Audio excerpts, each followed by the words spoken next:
At sa puntong ito mga kapuso, atin namang alamin ang reaksyon ng mga motorista at tricycle driver sa Calasiao, Pangasinan ukol sa oil price adjustment. May live report si Jasmine Gabriel Galban. Jasmine?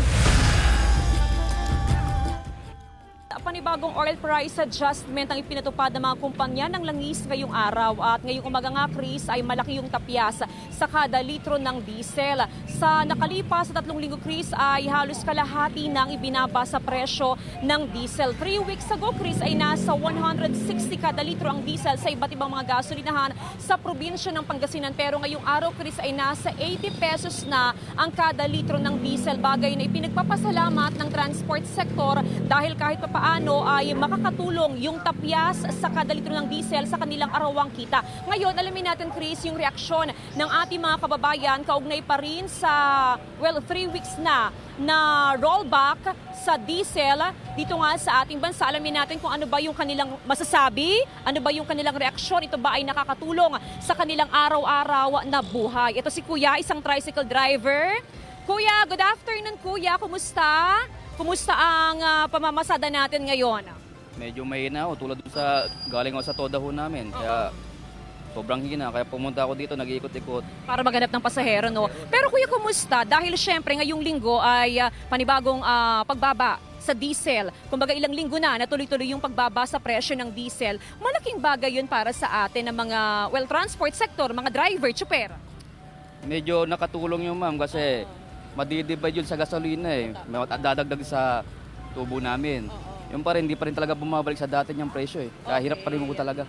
So ang kahilingan natin lahat, actually lahat tayo, hiling natin na sana'y bumalik no doon sa normal, yung dating presyo kumbaga no? Oo. Oo. Para kahit paano.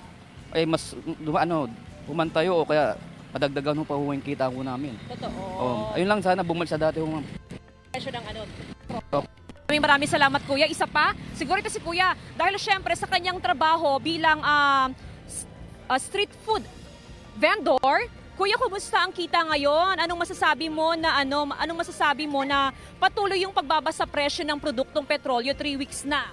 Medyo matumal pa rin po yung benta po sa ngayon. Oo, yung presyo sa petrolyo, kumusta? Opo, nakakatulong naman na po. Kasi tuloy-tuloy na pong bumababa. Parang 2 linggo na yatang nag-rollback. Opo, kaya sana po magtuloy-tuloy pa yung pagbaba para makabawi na po sa mga benta. Makagaan-gaan na rin po sa mga ibang tao, makabili na rin po ulit. Okay, maraming salamat, Kuya.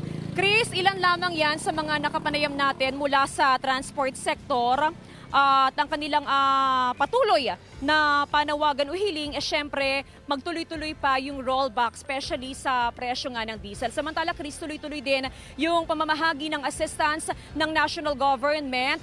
Hinihintay ng transport sector, na partikular ng One Pangasinan Transport Federation, yung fuel subsidy na manggagaling sa national government. Samantalang ang DSWD sinabi na aside dun sa fuel subsidy ay mamamahagi din sila ng cash assistance sa lahat ng driver dito sa Region 1. Chris?